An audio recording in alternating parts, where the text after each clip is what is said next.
All right, welcome to the first episode of What's in a Game.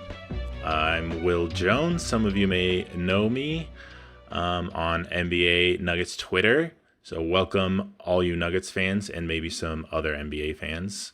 I'm here with my co-host, Grace Jean. How are you Hello. doing? I'm good. I'm a little nervous, but excited. First episode. Yes, I was hyping up some of this podcast on Twitter. We had been dropping some hints, but I think most people will be excited to get to know you more, since the people who are in the real know on Twitter know Grace, but here she is, and I'm excited that more of you will get to hear her thoughts. It's going to be amazing. And speaking of that, a little background on why we wanted to start this up was that Grace and I were talking a ton on Twitter about the Nuggets and some other NBA stuff.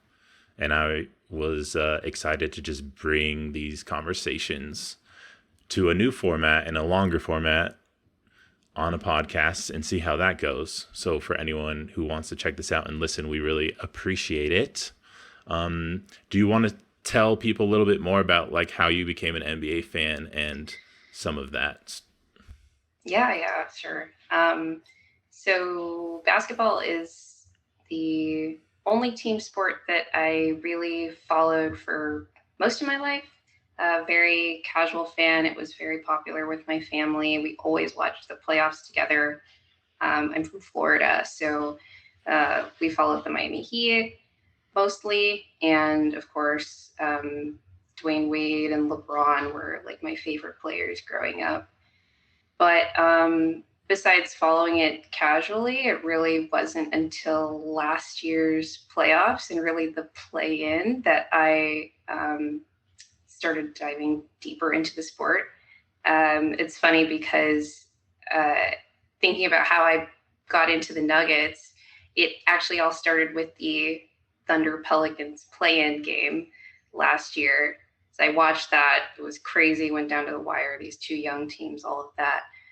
And I really liked how the Thunder played, and they obviously won that game. And then they got drubbed by the Timberwolves in the game for the 8th seed. So even though I had no like connection to the Timberwolves at that point, I was just like, man, I don't like this team because they just like beat up on this team that I like was rooting for in like a 10 seed play-in game. And so what ended up happening was I watched the round one series between the Nuggets and the Wolves, and I don't think I'd ever watched a Nuggets game before that. But I watched that series and I was rooting for the Nuggets to just like destroy them the whole time. And that was really my introduction to at least this current iteration of the Denver Nuggets. And I just kind of, there was no looking back from there. Yeah, it's crazy. When I learned this about you, I was like blown away by how much basketball knowledge you've retained in just kind of starting to really seriously get into it with just the last playoffs. I don't think a lot of Nuggets fans probably would even guess that you got into them that recently. So yeah, I can't wait for everyone to hear more of your thoughts. And with that though, do you want to tell people kind of like what our focus is for this podcast, since we're definitely Nuggets fans, but you also follow the Magic and you love watching pretty much every team? I wouldn't say every team. Like, I think the Brooklyn Nets are actually like the Oh, hardest team to watch. But I've yes. watched a surprising amount of Nets games, particularly in the first half of the season, because they were in all these like close games with like the Bucks, which maybe that should have been a red flag, but and it was for me. I was like, what are the Bucks doing right now?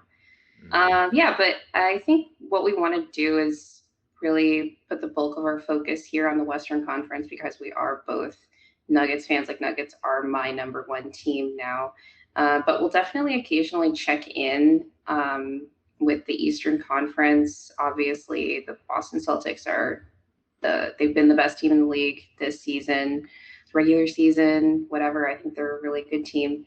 And like you alluded to, the Orlando Magic are my children. Although I was a big Miami Heat fan growing up in Florida, I still like the Heat a lot. Last year was really crazy for them, obviously, in the playoffs. But I really like this young Orlando Magic team, and so I might talk about them a disproportionate amount as well. Yeah. And yeah, I think what I really want to do with you on this show is use it as an opportunity to expand my own understanding of the game. Like you said, I only really got into basketball more as anything more than a very casual fan. And when I say casual, I mean we would watch the playoffs and I would only watch from the conference finals on until last year. So what I've been doing over the past year through Nuggets fandom is just learning a lot more about the details of the game and through plays and stats and just asking questions. And I just want to keep doing the same thing here and learn more through our discussions. Yeah. And I'll be the first to tell anyone that I'm not like a super basketball expert, but I do enjoy sharing what I do notice about the game on Twitter with everyone. So it'll be awesome to interact with more people through this, hopefully. And we'll still be on Twitter, of course, talking with everyone and enjoying this title defense, hopefully. Hopefully we have a long title defense. All right, so the Nuggets defeated the Wolves last night in a matchup that hopefully gives the Nuggets a better chance at the 1 seed, even though we weren't quite sure how they would handle it. I actually think Jokic believes that the game was not that big of a game. Like, I think when he said it, he wasn't like trying to deceive anyone, but his play definitely spoke on how he handled the game. Like, you could tell that they understood the implications, but I do think that his approach, like, mentally was that it wasn't that big of a game. Well, but what did you notice? What was like your No, takeaway? I agree with you that he wasn't trying to deceive us when he said that. I think that is how he genuinely looks at, especially regular season games. Like he just tries to approach every game mostly the same way. Obviously, we know there are games when he's like below his level, to our chagrin sometimes, but usually they end up winning those anyway. But so the first thing that stood out when you mentioned that was remembering the tip off. Oh God. And Yoke was just messing around with, I forget the name of the official who was doing Oh, I the don't remember who it toss, or was. don't know I what to know call it. Tony Brothers was in there, but I don't think that was Yeah, he him. wasn't the one doing Yeah. the tip. I remember the broadcast said the name of the official. I just don't remember who it was. And Bob Myers was like, "Oh, he's messing with like so and so," and I almost wonder there are all these like those compilation videos of Yoke being silly, and there's the one where he's just sort of waggling around waiting for the tip to come, and that's how it felt at the beginning. So when I saw that in the game, I knew the outcome beforehand, by the way, because I didn't get to watch the game live. Um, but I thought, like, would I have felt differently about this if I didn't know the outcome of this game or if it had gone the other way? I don't think so, because like when Yoke is like that, he's energetic. Actually, it's not like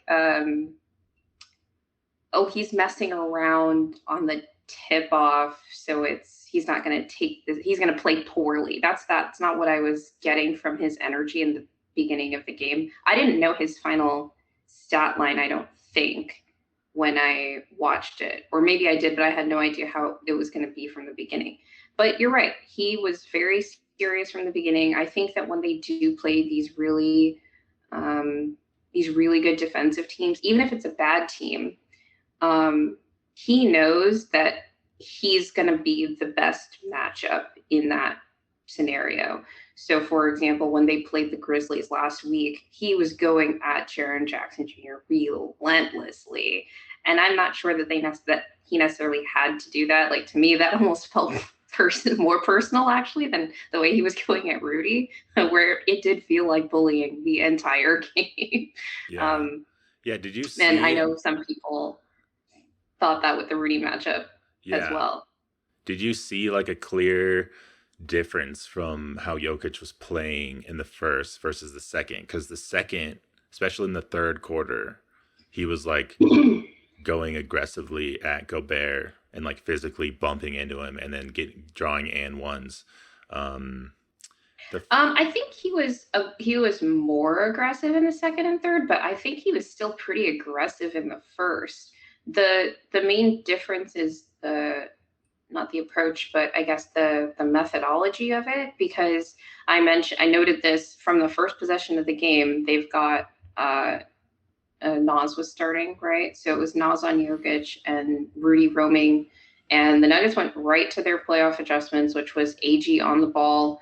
And it's not necessarily AG like the offense is running through AG as in he has to score. I know a lot of people noted his final stat line wasn't great with respect to scoring, but AG's orchestrating.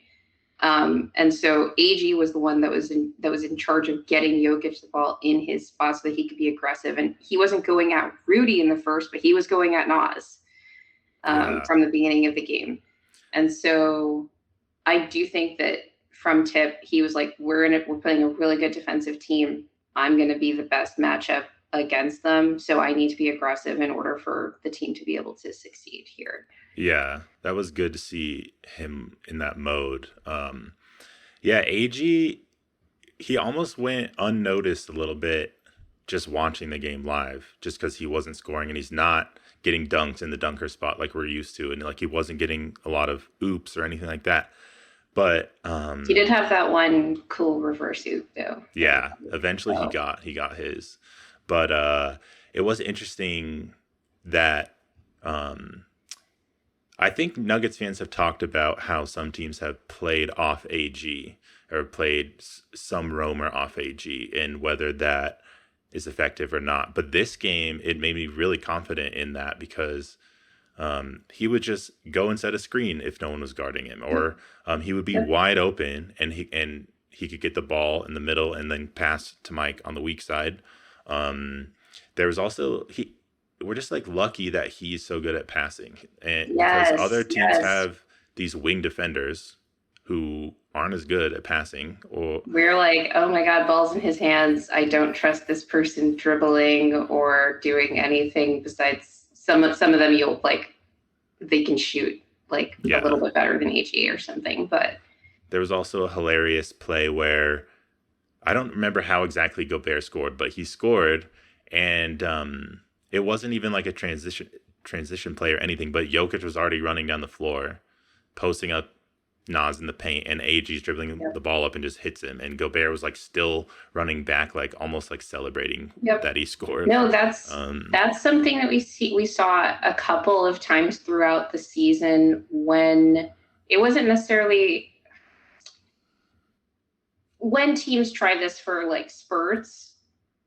So maybe it wasn't the case that AG had the ball in his hands like they do with this adjustment. There's very few times in the regular season where I've seen it. This is really the only time this year that I remember them going to it. Again, the last time was in the Western Conference Finals, but that I can recall AG having the ball in his hands and orchestrating.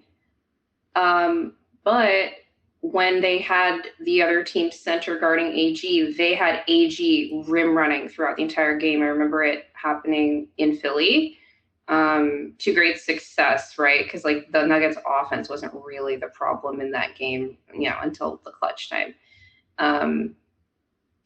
But you have AG doing a Jokic and like running the center out of the gym. It's like, oh, you want to put that guy on me? Then I'm going to do the same thing that Jokic always does, which is like just running them and making sure that we're testing their conditioning too. Which actually, now that I think of it, is maybe one of the reasons that teams don't love to put their centers on Jokic because he's always doing that. But if you want to try to put them on AG, you can do the same thing, and really even better because um, not that he's better conditioned than Jokic. I think Jokic is probably the best conditioned person on the team, like no joke. But AG's faster, so yeah.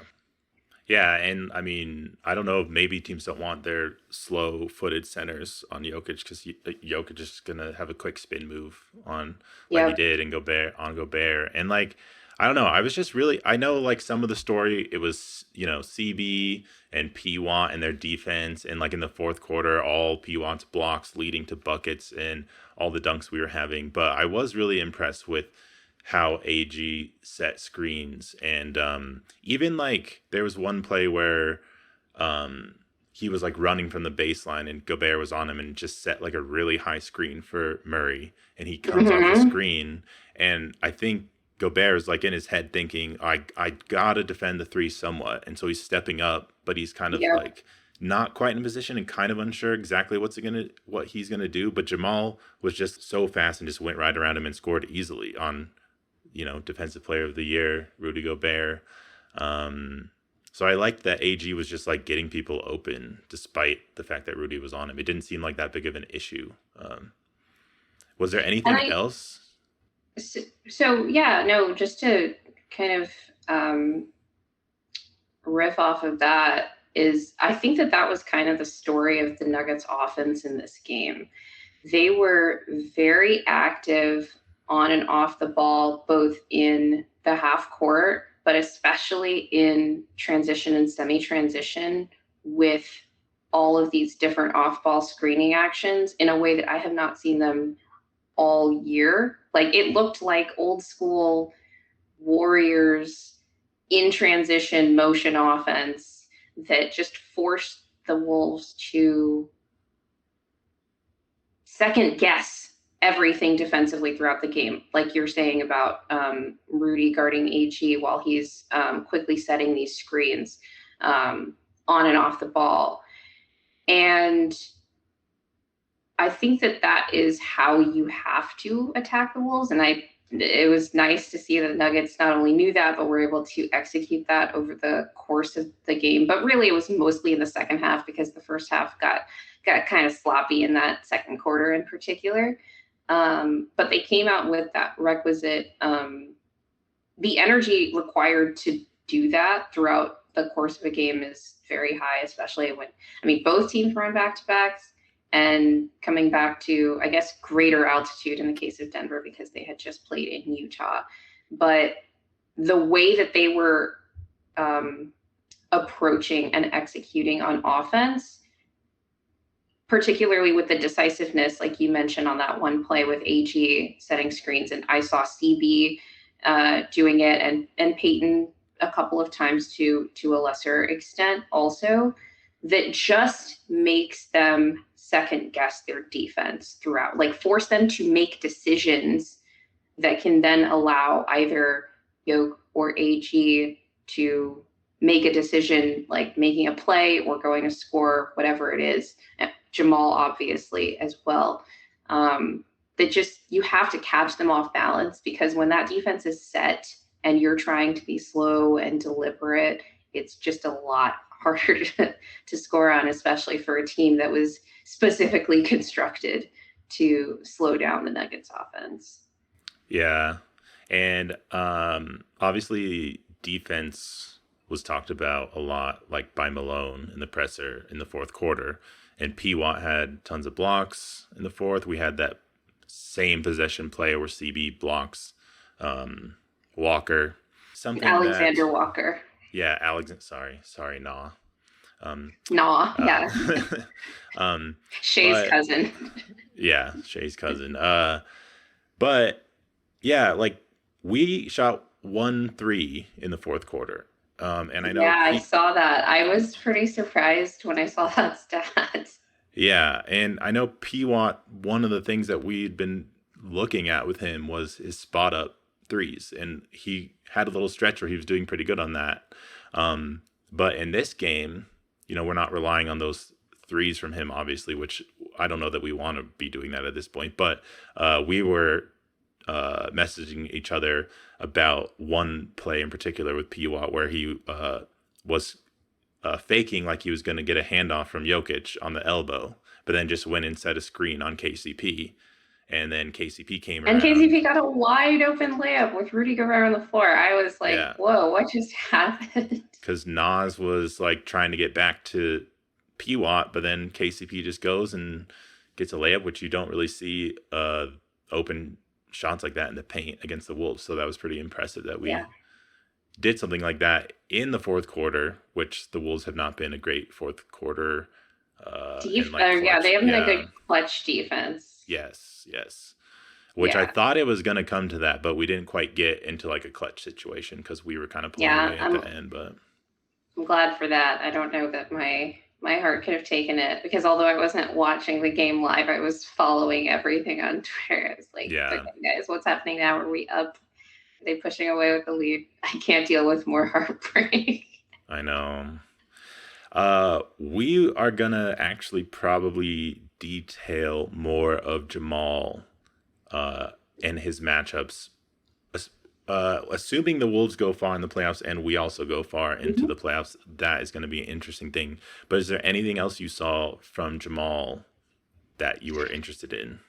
Yeah, I think that it was clear in the first half that Jamal was a little, he was definitely affected by Jaden McDaniels' length on the perimeter that just made him second guess a lot of things. And it's one of those things where, like I said earlier, you have to be really decisive when it comes to this team. So if you're second guessing, then that's a win for their defense, because it gives them a chance to recover. And then you're just kind of out of luck because they're really hard to score against when they're set. But in the second half, instead of, there was a concerted effort to set a lot of screens on and off the ball for Jamal, for him to be able to attack Jaden in particular in space. I didn't see a lot of, he was on a minutes restriction, but I didn't see Jaden really, or Jamal being guarded too much by anyone besides Jaden. I'd have to go back and look at it, but that is the key matchup that we're talking about in when these two teams face off anyway. So I thought that was interesting, that was the approach they took, and it seemed to work, where it was a lot of screen setting and Jamal being really decisive with his decision-making off of those screens, whether it was to score in a particular way, coming off the screen, ready to shoot a three, ready to drive, ready to get to a midi, ready to attack in space, ready to pass, depending on if it was like they started blitzing him because he made a few threes. So there were a lot of encouraging things in this game if you're a Nuggets fan. I will say that if the Wolves do manage to slow the Nuggets down in a literal sense, there are encouraging things for a Wolves fan in that matchup as well, because it's not like Jamal was making buckets over Jaden the entire time, especially in that first half.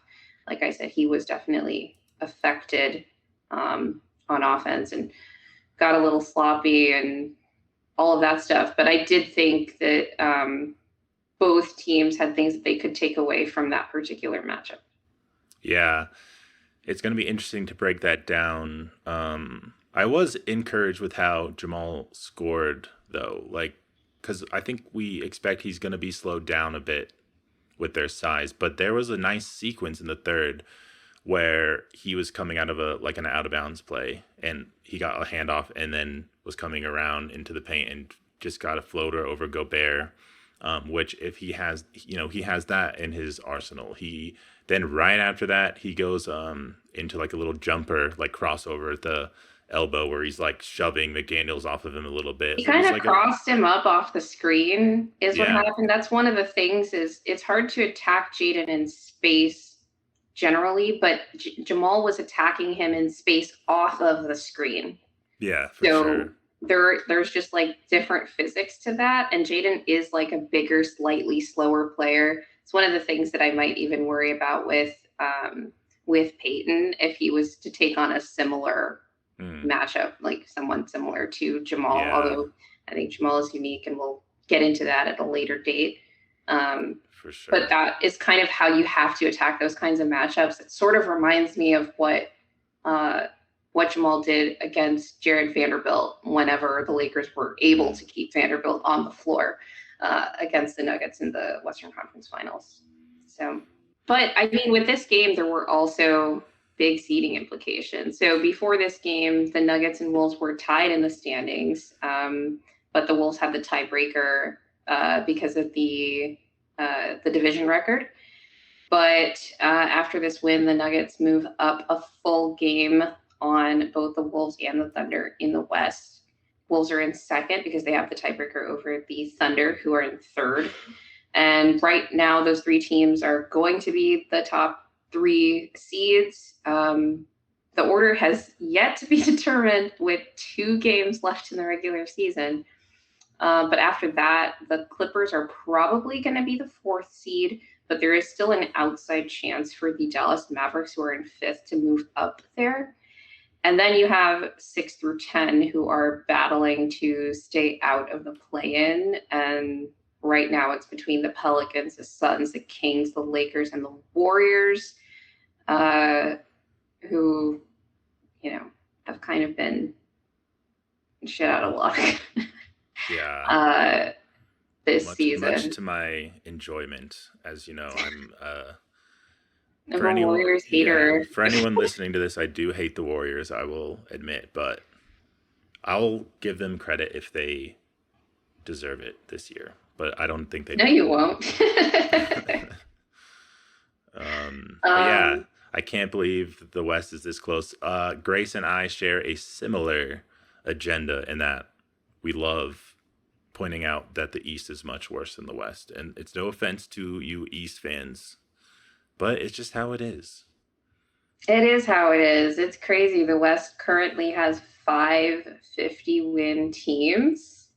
And after the Mavs win last night. And when you look at the Eastern Conference, which actually the standings from 2 to 7, 2 to 8 are closer than the West. It kind of looks like the standings from 6 through 10 in the West, where at this point, the Bucks, who are currently in second, have tied up a playoff spot, and so have the Knicks in third.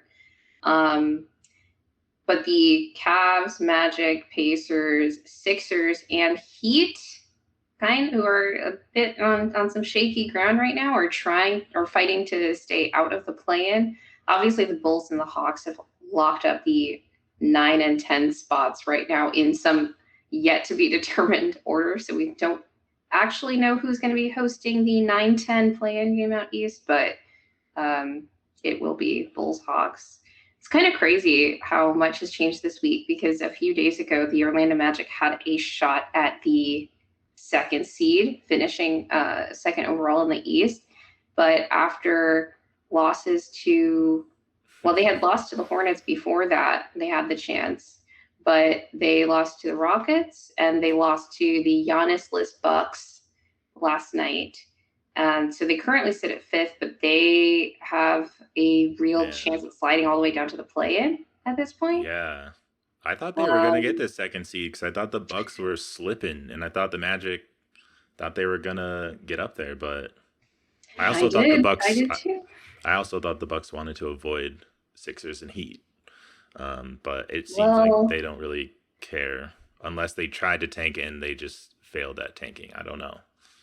I don't know that they were tanking. I think they just are struggling right now. They played really well in that game against the Magic, actually.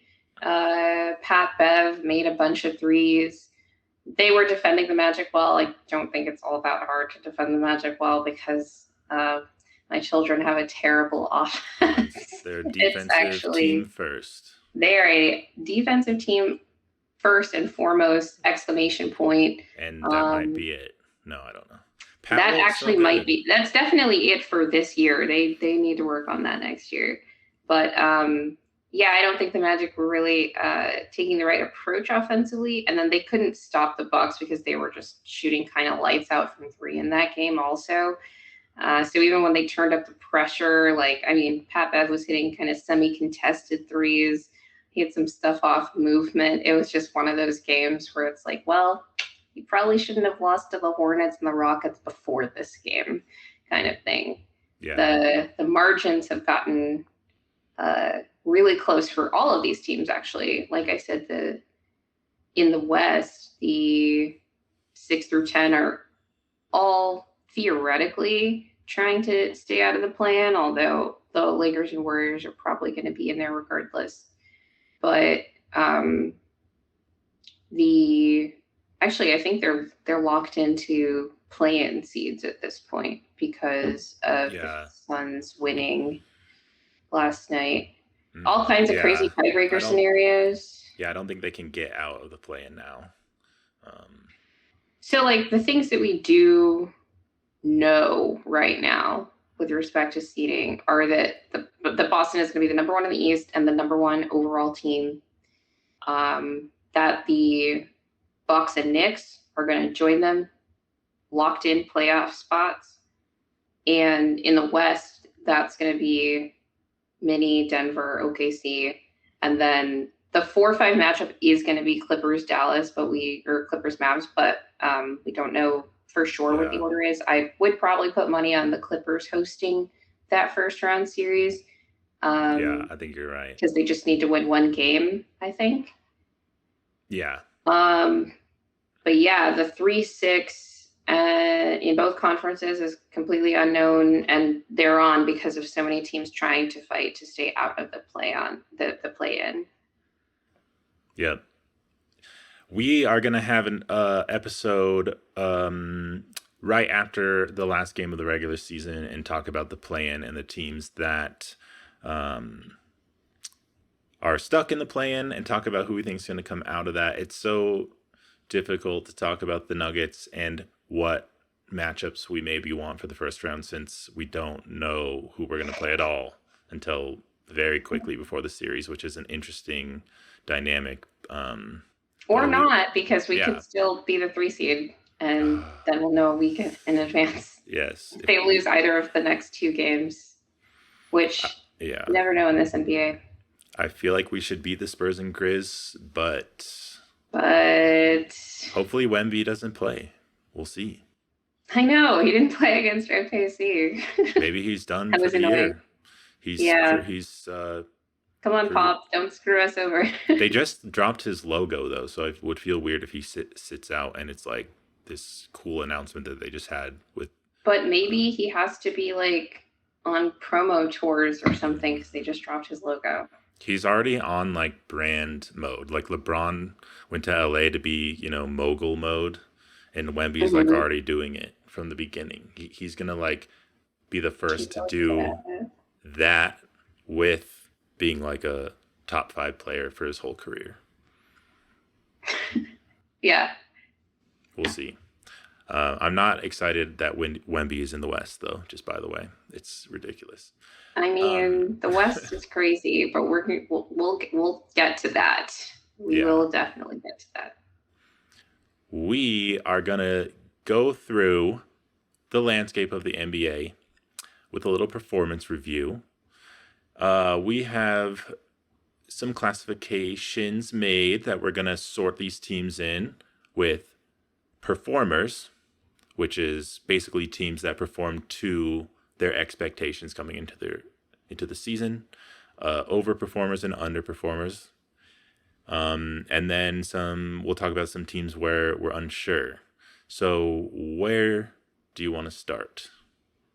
Let's just start with the overperformers. Let's start with like some happy stories.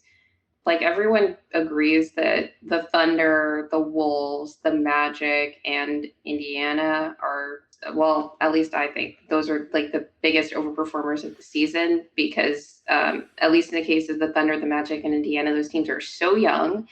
And the Magic and Indiana in particular were not close to really being like 500 teams last year. I know Indiana, they did miss a lot of time with Halliburton last season due to injury. So you kind of just expected them, once they had him back healthy, to be better. But I didn't know they'd be this much better. And there is still a chance that they fall into the play-in. But I think that they're probably going to lock in a playoff spot in the next game or two. just because of the tiebreaker scenarios. And so going from being out of the play-in to solidly a playoff team is a really big leap. Same for the Magic, but hopefully they are able to lock in a playoff spot and not end up in a play-in, because I think it would be a really sad end to their season if they ended up in the play-in and then somehow lost and weren't able to make the playoffs, or ended up eighth and had to go through the Celtics buzzsaw for round one. So could any of your overperformers with 2 games to go fall out of this?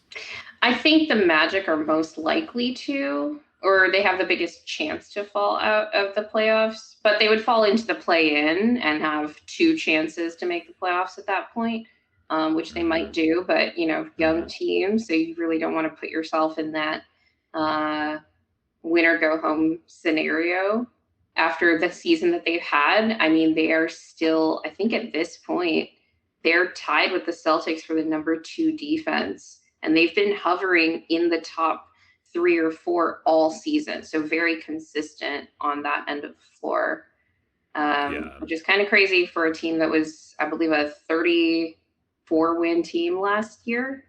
Yeah, but they draft young, good players. Suggs is like Defensive Player of the Year worthy, I think. I don't know about DPOY. I know I've heard some of those takes, but I think he's solidly first team all defense. Even if there was only one guard spot, I would give it to Suggs.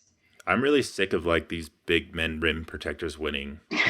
Although Marcus Smart won, and that was kind of annoying too. And Drew was I think 3rd in DPOY voting last year after Jaren and Evan. And I don't know that Jaren should have gotten it last year, though I will say the Grizzlies, as bad as they've been all season, have maintained a top 10 defense somehow, despite being the 30th offense in the league. Of course, we have, that's tough to do. Some of the worst teams in the West have aspects to them that are really good. Which is we'll definitely get to that. But why don't you talk about your overperformers?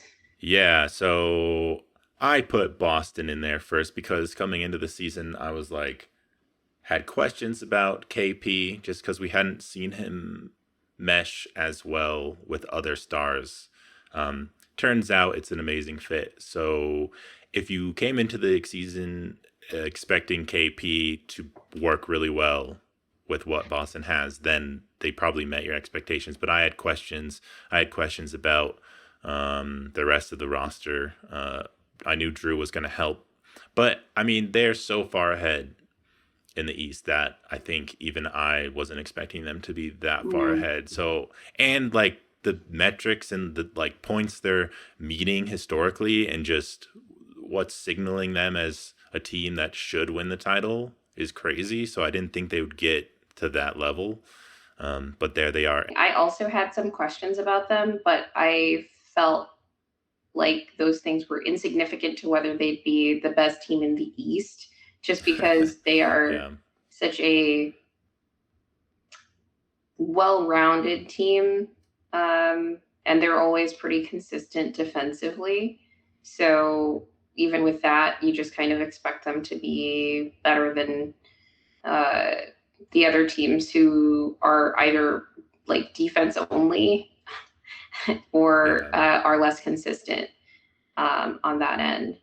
So yeah, their defense has been really good, which is I think what scares me the most. Because like they have a lot of weapons, but the fact that they can defend like they do is and do it consistently. Sign. It's not just they can, like they just always are. I know. Yeah. They're crazy. And I also have Wolves, Thunder, Magic, giving your Magic credit, and the Sixers. So the Wolves, I think people were like ready to blow up the Wolves in the offseason. They were like, well, they got to trade Cat, like this isn't going to work. But Cat did really well, kind of settling into his role. And obviously the Wolves, they could be the 1 seed still, maybe. I don't know. It seems unlikely, but I think they did overperform and deserve credit. Obviously the Thunder, they're really good. No one thought the young roster would be this good at this point. And I do have the Sixers just because I thought Um, they were gonna be probably irrelevant in the East with Dame being on the Bucks and Boston being Boston, even though I wasn't sure where they would be. But I know Embiid's been hurt. But when Embiid is playing, the Sixers are playing better than I thought they would be, especially with Maxey. So I have them also as an overperformer, and I'm interested to see how they are with Embiid in the playoffs. Let's go to the performers who basically performed as expected. For me, like I said, at Boston, I think that the Nuggets actually performed kind of as expected, but in different ways. Obviously, I didn't expect them to win this many games, Yeah, but they basically like took care of business. They weren't losing to bad teams except the Rockets a bunch of times. And who knows, the Rockets might end up being a 500 team by the end of the season still. There's still a chance for that thanks come to on, my Orlando Rockets. Magic. The Mavs, I would put them in the performer category. And then my last team that performed as expected was really Sacramento. I didn't think that they would fall as far as they would in the standings right now. And there's actually still an outside chance that they finish sixth technically. And they're on pace to win just a couple games less than they did last year as a 3 seed. But the West got more competitive, and Sacramento didn't get any better. And I'm not one of those people who thought, oh, they need to make a bunch of moves during the off season to improve or whatever. Like I was kind of on board with the approach that they seemed to take in the off season, where they wanted to just kind of develop internally. Like they thought that Keegan Murray was going to take another leap, and maybe Kevin Huerter would. Although he's not like a young player that's still in that like on a developmental trajectory, he could just have like a similar season to what he did last year, and that Sac could just grow defensively, which they actually did by a lot. They were Yeah. 29th in defense, or 27th in defense last year, and I think they're 12th in adjusted defensive rating this season, 12th or 14th, which is crazy because if they had maintained their offense from last year with number one offense and growing up from 27th to 12th in defense, like they would probably be a 50 plus win team this season. But where they struggled this season for me is the offense was sputtering a lot, and there were signs of it throughout the season that would especially show up in these close games, but they also were like blowing big leads because of scoring droughts that would happen because certain teams are able to contain their primary offensive attack, which involves dribble penetration. And they just don't have a strong counter when that is being contained. So I would say that they performed as I expected, because I didn't think that they would get that much better than they were last year, but I didn't know that the competition around them would get as Yeah. fierce. So I don't want to put them in an underperformer category. So I think that it's just the competition is just a lot steeper. Yeah, I was unsure when we set out to do this, where I'd put the Kings, but I think like I just put them in underperformance because of where they ended up. And I know they may Yeah. not make the playoffs, and that could be just because these injuries. But they did improve, like you're saying, on defense. And they By can a get hot. lot. Yeah, I think Mike Brown is a miracle worker. I know. He's been good. The But Warriors yeah, miss him. I think it's just like last season they looked, they took Golden State to 7, and they were finishing much higher in the standings, and I just expected them to kind of continue that, and I don't want to punish them too hard for like falling down the standings when the West is like more competitive and they've had some injuries and things of that nature, but I just think my expectations for them were a little higher, even though they played us pretty well. Um, yeah, so I had to put them in underperformers. But for my performers, I also have Nuggets and Mavs and Pacers. The Nuggets, I thought there'd be some championship hangover potentially, and like not knowing how to handle the regular season, and were they just going to be wanting to get to the playoffs. And I wasn't sure. That's So basically true. yeah, it is kind of true that we did that, and with Jamal's injury, and still ending up in the 1 seed potentially with two Well, games to go. potentially one Crazy. seed, but yeah, Yeah, but if we lost last night, we'd be probably out of it. So it's been we amazing would how be they've out done of that. it. Yeah, Yeah. and Dallas and the Pacers are like the same for me, where I expected them to kind of be in the middle of their conference. And they have really good players like Halliburton and Luca and Kyrie to like keep them afloat. But there was like questions about their roster construction, and Dallas has kind of had this 2-part season with the trade deadline, getting Gafford and Washington, who've been really good for them. So they've been good. I'm not going to give them overperformers, but Yeah. solid effort, Mavs. Mavs, I think, were an underperformer in the beginning of the season because even though like they started off hot, they ended up in a bunch of clutch games with bad teams, and I was really skeptical of what was going on there. Then they kind of slid. Then they made those moves at the trade deadline, and they started performing the way that I thought they would from the beginning of the season once they got PJ and Gafford at the deadline. And they're like really good. I would almost even move them into the overperformer category, except that I always expect like this team to basically be as good as they are now because they have Luca. I found it interesting that we both had them there because they've had such a weird disjointed season that they're a little bit of a tough team to evaluate, but both of I us felt know. that they basically performed as expected. They had a strong enough stretch where I couldn't say they were horrible, like I would want to. No offense. I Any respect Luca, but competition should be underperformers. yeah, exactly. But I'm trying to be objective here, even though I'm not Yeah. always. And we had a specific question about the Pelicans in this whole breakdown. Where would you put them? I think for now, I want to put the Pelicans in performers. And if they don't make the playoffs, even like I'll give them a chance to make the playoffs out of the play-in. Like that would be fine, and I'll put them in performers. Actually, because they did have a really dominant stretch, I would say, that gave them an Hmm. opportunity to potentially push into top four, and obviously slid since then. But I don't think that they're on the level of the other underperformers that we have here, because they didn't have quite the same expectations as some of these other teams, nor have they been as bad as some of the other teams that I listed as underperformers, which we Yeah. can talk about. Let's just skip and talk about the underperformers. I decided to go with Heat. Got to throw the Warriors in there. Suns, as I already spoke about, the Kings. I don't know. I just thought Heat coming off the finals. I know they didn't get Dame. They wanted to make a splash and they didn't really, and they lost Struce, who is shooting pretty well. Gabe has not been able to stay on the floor with the Lakers. Um, but they were two people who gave them really good shooting, and that contributed to their run. I think they're a little disappointed with where they are. I mean, they're gonna be in the play-in, so they're not Yeah. happy about that. But so I put them on underperformers, but in the playoffs they may overperform. And Warriors obviously have been experimenting with lineups. Who is gonna be a consistent contributor on their roster? It's different every night. They have found some decent players, but they're in trouble of missing the playoffs for sure.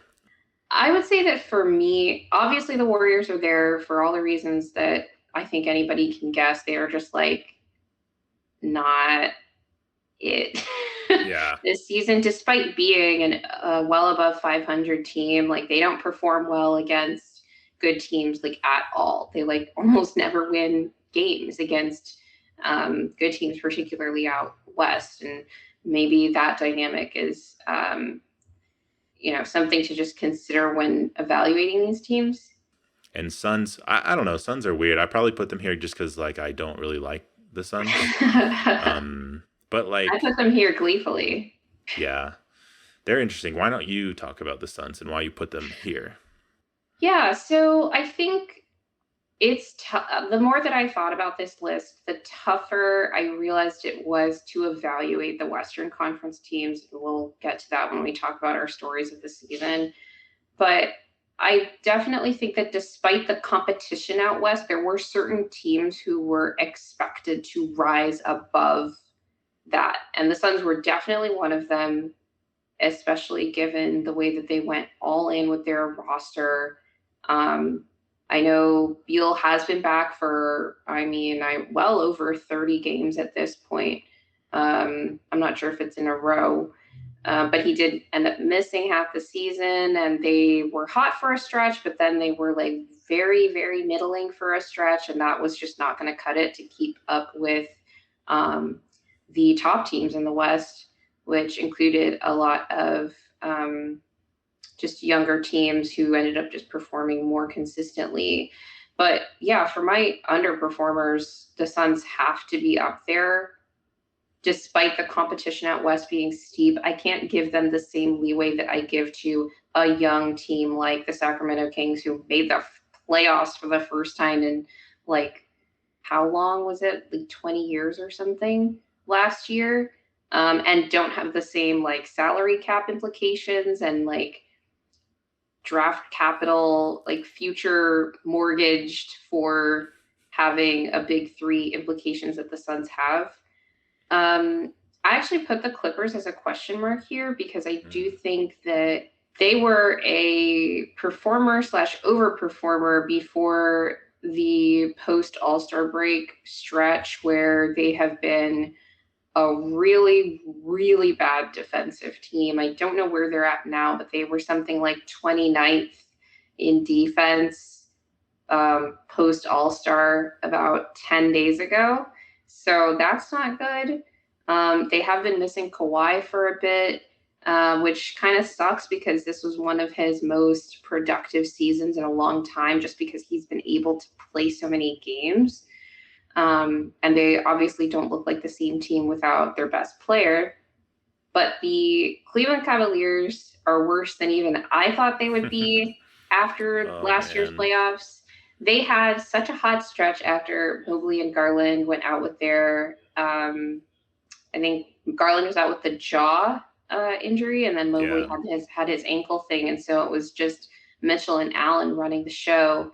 And they suddenly had like a roster that made sense. And everyone was like, oh, is JB Bickerstaff really a good coach? And I don't know that I wouldn't say he's a bad coach, but I don't know that he's a good one, because when the roster is at full strength, it doesn't seem like they know what to do to maximize their best players.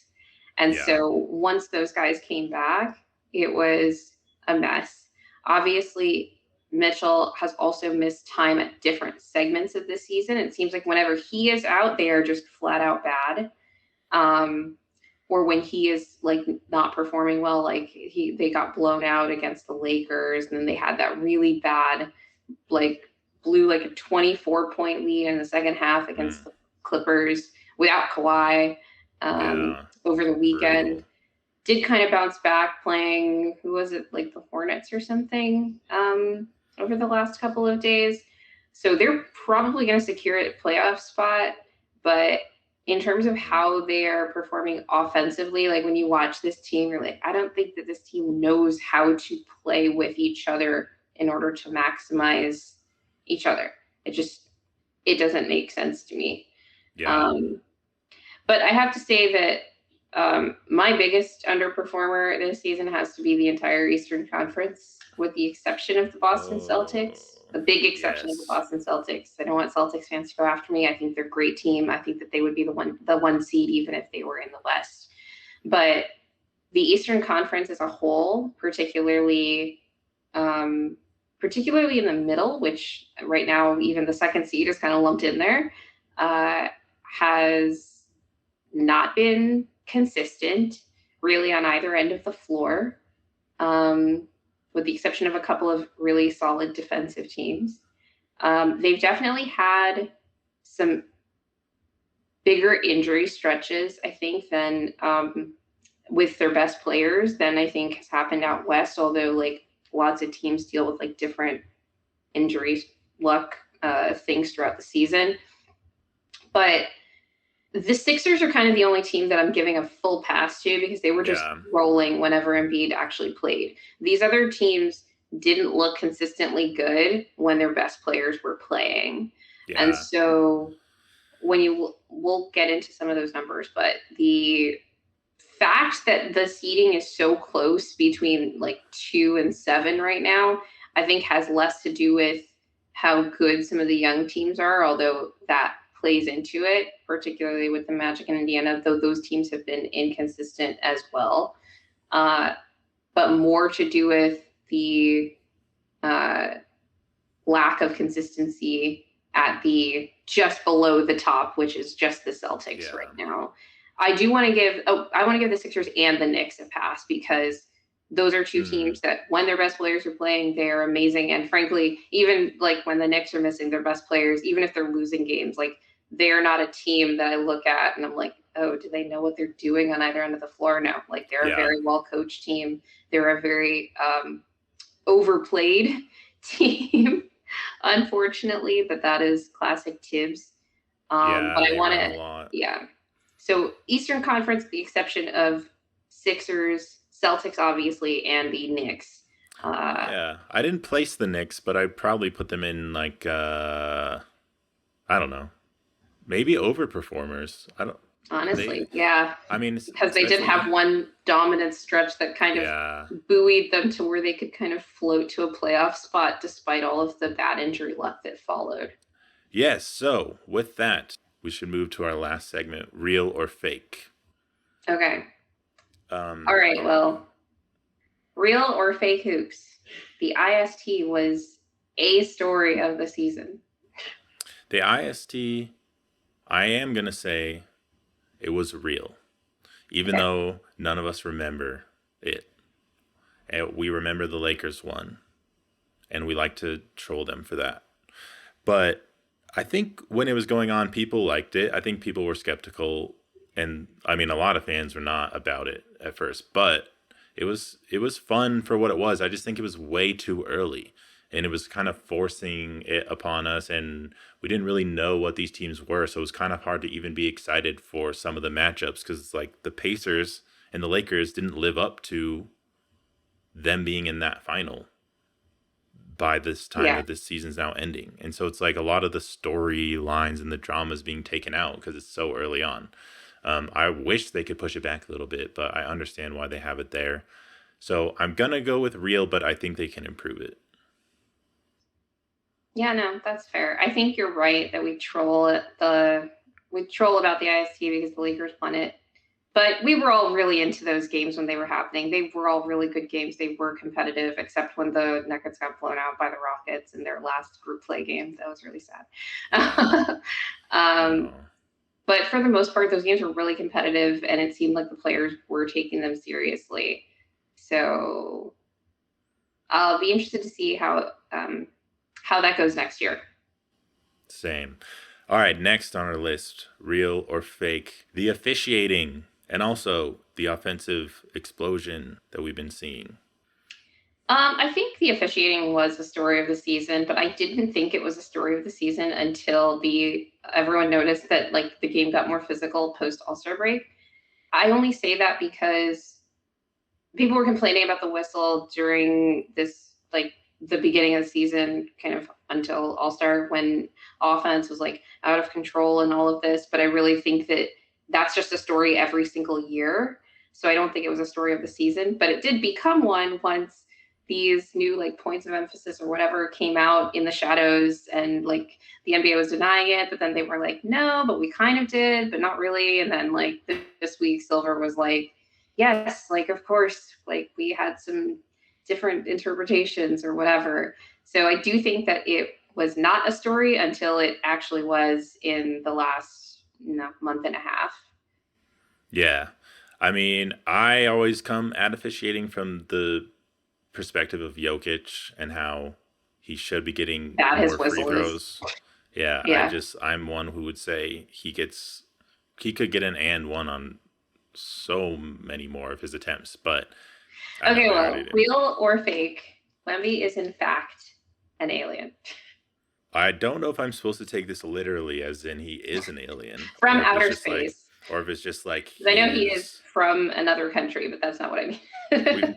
we've now moved on from like the unicorn description, like because I it's been know. overused, to now alien. But it's cool that he's embracing it. I mean, Wemby's Yeah. definitely going to be real. I wanted him to be a bust and to not succeed. No offense, Because he's in Wemby. the Western Conference. Yeah, it's just competition. Like he's awesome. He's going to be cool to watch, but it's definitely scary. It's been fun to watch Jokic and him in their matchups. I don't know if we're going to get another one. But if Wemby plays, cool.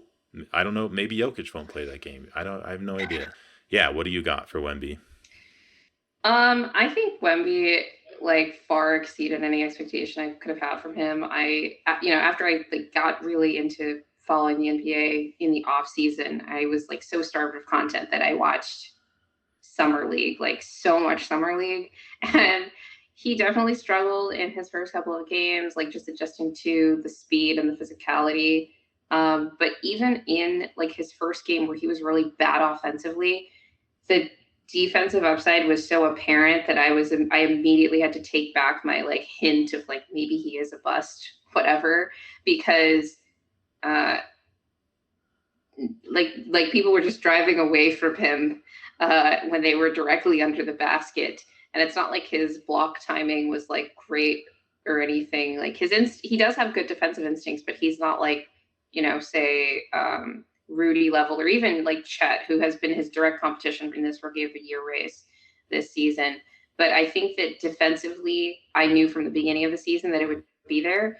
But offensively, ever since they moved him to the five and had Zach Collins coming off the bench, and they had Wemby having one more space to operate, and two had they because Zach Collins moved to the bench, they started Trey Jones at point guard, so he had a point guard that wasn't Jeremy Sohan feeding him the Yeah, ball, and he started taking and making his pull-up threes at a very high rate.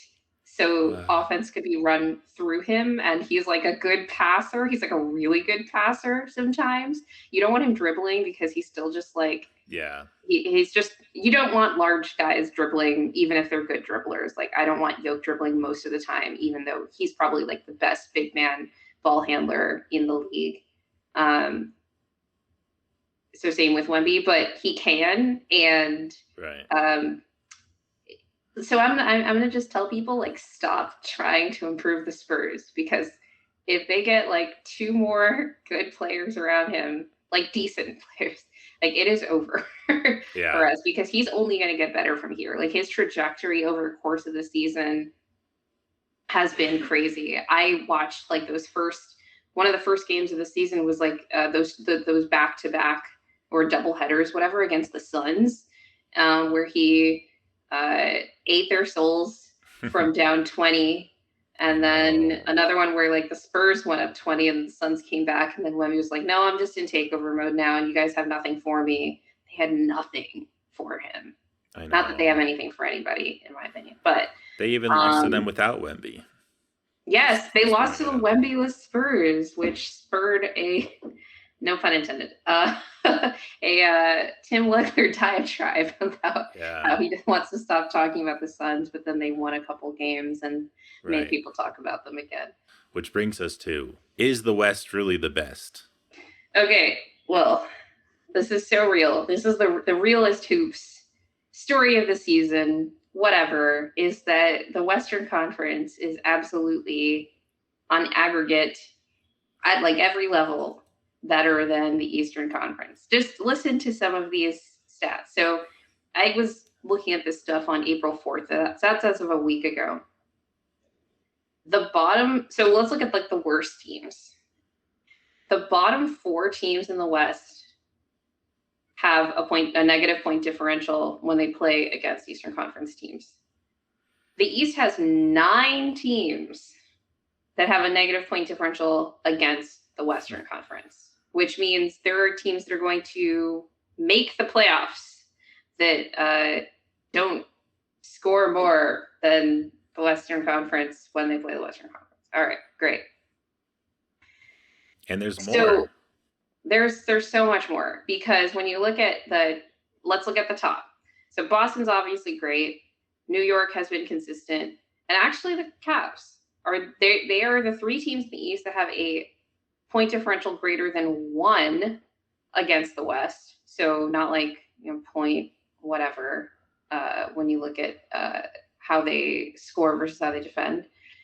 Whereas the Western Conference has 9 teams with a point differential greater than 1 when they play the Eastern Conference. So that's going to be every team in the top 10 besides the Lakers, because for some reason the Lakers just dropped teams against, like, the Eastern Conference games were like the ones that if you're in the West, you needed to be winning just to like climb in the standings in the West. Yeah. And so that's why the Lakers are where they are. Right. I know last season, everyone was saying the East was better than the West because the top teams were really good. Thankfully, I feel like the consensus has pretty much agreed that the East Were they, though? Because they got drubbed by the Miami Heat. No, I still held the position that the West was better last season, but it was just less clear to most of NBA fans. This time around, people are coming around to the idea of the East, and obviously I don't think anyone can deny it with how bad the bottom is, and I think that's where a lot of people will definitely concede that the East is not as good, but I still think obviously this season at the top, excluding the Celtics, despite some East teams impressing us, it's still not been pretty. Yeah, no, I think that the Celtics are doing a real carry job with the East record against the West right now, because it's really bleak when you look below that. So the last thing that I wanted to mention with this East-West thing was just it has to do with how we're evaluating the teams in the West.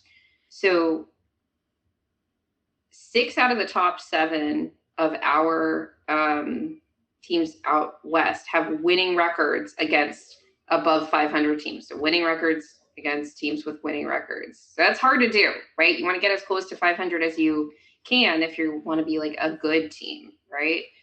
The exception, at least again as of April 4th, was Dallas, who was 22 and 26. I think they're probably going to move up since they have basically only won games since I was looking at these stats.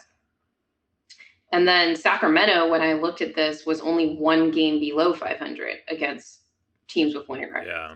In the East, you only have 3 teams that have winning records against teams below 500. I don't even think that's a bad thing, because like I said, in most years, you just want to try to get to even against teams with winning records, beat up on the bad teams, win like half your games against teams that are ideally like in your tier, and you can consider yourself a good team. But the West is like stacked because we have so many teams that can beat good teams like consistently, that it becomes this like, it's one of the reasons I think the Pacific Division, which is all like, Pacific Division has a high floor because it's all those like high star power teams, the Warriors, the Clippers, the Lakers, the Suns. And then you could say Sacramento as well with Fox and Domas. They've just been like cannibalizing each other. So you never expect them to like go on a long run of losing games, except I guess the Warriors definitely did that at different points in this season. But they have to play each other 4 times each. So it's just like this weird like fishbowl. And somehow the Clippers were able to climb out of that mud. And so like the last question I wanted to ask you was just like, are the 9 and 10 seeds out West actually decent teams? I want to say no, because the Warriors are in there. But yeah, I don't think they are. I agree with you. The Warriors are not, for separate reasons. I mean, we could talk about what decent means and like what kind of level they have to reach. Well, it's like if we didn't have conferences, the Warriors and Lakers would be in the playoffs, or at least like I'm pretty sure they would be, because the Bulls and Hawks definitely would not be in the postseason picture. They're definitely better than those seeds out in the East, but in the West, like the problem with the Lakers and the Warriors is just they're inconsistent Um, I, Hmm. I mean, the Lakers have been playing good lately. They have had injuries, so I know people will point to that. Um, but it's just weird because AD is playing really well, LeBron's playing really well, D'Lo is playing well on offense, and it's just like still they're just like dropping games to not that great teams. Like they play good teams well at least, but they're just not getting the consistent effort. I think to be out of this Yeah, position, and it's unfortunate that they're gonna now have to struggle out of the 9-10 play-in position unless something happens. And unless the they just yeah don't. yeah They're gonna well have to, or they just won't. yeah, or they just won't. Um, I wouldn't mind if they do. I don't want to play the Lakers again in the first round as a Nuggets fan, just because it's there's so much It's played uh out. there's so We've much done that story. history. But it would be theoretically an easy series. We're gonna talk about that concept in the next episode about what makes an easy series and looking at the Nuggets first round. But the Lakers, they definitely have tools, but it's just they don't have enough uh, uh, enough on their backcourt. They're just too Yeah. small. Like they just can't compete with a lot of these rosters, and there's just holes. It's just the reality of their team. So yeah, the Warriors though they're just clinging to the past. They should have traded Clay at the deadline. I was saying they needed to trade. They need to do something. They didn't. So here they are. Although they beat the Lakers recently, so maybe they'll make a little run in the play-in and get the 8 seed. I don't know. I doubt it, but we will see. I mean, I will say, I do think that the Lakers are a decent team, and they definitely I don't think that we even talked about the Lakers as in our performance review. Oh They're yeah, a hard team to evaluate, but for me, it was more like they had one really consequentially bad stretch immediately after the IST. yeah. That was Um, rough. and then everything after that, like they've been pretty good. But it's just not enough to move up in this West. Like that's the thing is after having such a consequentially bad stretch, you just removed all margin for error. So like little games that you dropped here and there, like yeah, the Nuggets like dropped one game to the Jazz earlier, but we also never went on a stretch where we went like 3-10. And it just wouldn't happen because we have that. I think we have that upper ceiling where we have some margin for error just because of talent. Um, Yeah, that the Lakers, I don't think they have that. And you could say the same thing for the Warriors, but they had a lot more of these like close losses. That's the big difference I think between the Lakers and Warriors is that the Lakers are able to execute in the clutch. They're a much better clutch team than the Warriors have been. And so the Warriors have lost a lot of these like toss up games, a lot more of these toss up games that ended up putting them now only a few games back of the 6 seed when you think about how many times yeah, they lost like a coin flip game against like mid teams, against good teams, against great teams, then like that's the difference between the two where I would say I think the Lakers are actually a decent team, but the Warriors have had some like red flags when it comes to execution in different phases of the game that make me think that this is kind of unfortunately, in my opinion, it's unfortunate because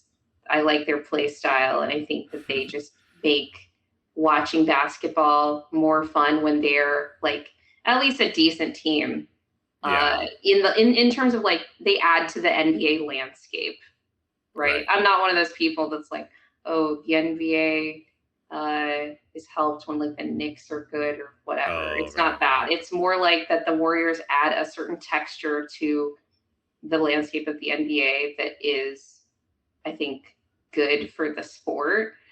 So when they're bad, it's just kind of sad. I don't know. I'm sad. Yes. Unless you're me, who is waiting Yeah. for Steph to retire, because I'm tired of watching him hit threes. As we conclude, the last thing that I just wanted to touch on was these really young teams that have kind of taken the league by storm, right? In particular, the Wolves are a relatively young core, excluding Gobert and Conley, the Thunder, the Magic, and the Pacers. And the main thing I just wanted to say, or maybe discuss a little bit, is how the fact that these teams that were not even in the playoff picture, with the exception of the Wolves last season, um, were able to kind of come out and dominate for different stretches throughout the season, put a lot of pressure on these veteran NBA teams to not just be good, but consistent throughout the season, which is it's tougher for older players to be able to do that over an 82 game season. And it is tough for young teams to do it too, but these teams did. And they've mostly solidified at least the likelihood that they're going to be in the playoffs. Again, there's a question with the Magic and the Pacers. But I just think that it's going to be interesting to see how different young players on these now they're playoff contending teams that conceivably could win at least a first round series. Some of them have the ability, I think, to get to a conference finals, how they're going to perform in the postseason. So I just wanted to throw that out there and ask if there's anything that you're going to be looking out for with these young players in the playoffs. Yeah, I mean, my biggest questions were definitely the Thunder, because they look like a threat to the Nuggets. Like we lost the season series, um, and I think all of us are wondering in this kind of new NBA where you're having less really stacked teams like the Warriors and those kinds of super teams because of the CBA and what teams can do, and they're going younger, just like the Nuggets are, to get contributors. Um, Whether or not that will translate to the postseason, or if we're going to see the Thunder and young teams struggle again because you need that playoff experience. Like if you look at championship teams, they have like a combined, like, what is it? It's like 400 games of playoff experience combined throughout the Yeah, roster. And the yeah, Thunder obviously don't have that. And I think with the Nuggets, we remember watching them going through their struggles in the bubble. That season was all, icing on top of the cake for me. I didn't think they would. I just wanted to win one series that postseason, and I would have been good. And I think Thunder fans kind of view it like that, with the hope that yeah, they can really go far. But I don't think people are expecting them to win the title. But I just really want to see how legit they are and how far they go. And similarly, obviously, Peyton Watson and Christian Brown, I want to see how they are on the Nuggets. Had a great game last night versus the Wolves. And if they play like they did last night throughout the postseason, I'm going to be incredibly excited to keep watching them. It's going to be awesome. So hopefully we get that defensive intensity with Peyton Watson. And P. Watt Muse can be super happy about that. shout out to P-Wop Muse. Yeah. Yes. Is there anything else you will be looking forward to? Yeah, no, I think that the Thunder are definitely one to watch. I think there's going to be definitely a different kind of pressure on, say, the Shays and Paolos and Halliburtons of the world, compared to the P. Watts and Christian Browns of the season.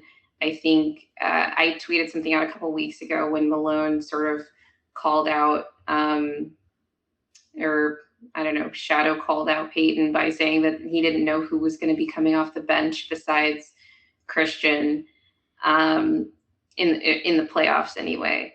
Where I said something like, the Malone can never be as harsh on you as the playoffs will be. So it'll be interesting to see how Peyton responds. And he's responded well since that sort of call out, I think, gotten back to what he needs to focus on in his role, especially defensively. But obviously, stars are going to have a lot more pressure on them. They're going to have a lot more responsibility dealing with the differences in the playoffs compared to the regular season, where teams are all honed in on your tendencies and trying to take away everything that you want to do. And so, yeah, that's the reason that the playoffs are where people make their names. Like, you are uh, building all of the counters within your game.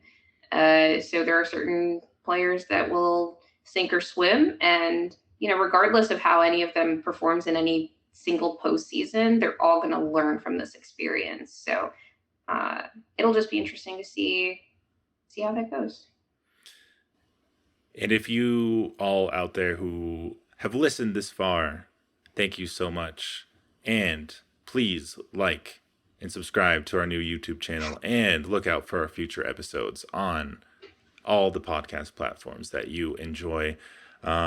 We will be covering more of the playoffs, especially as we are kicking this off on the end of the regular season in hopes of having an awesome postseason to enjoy, hopefully mostly for the Nuggets.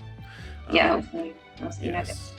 And with that said, we will say so long to you, NBA fans, and specifically Nuggets fans. Thank you, and until next time.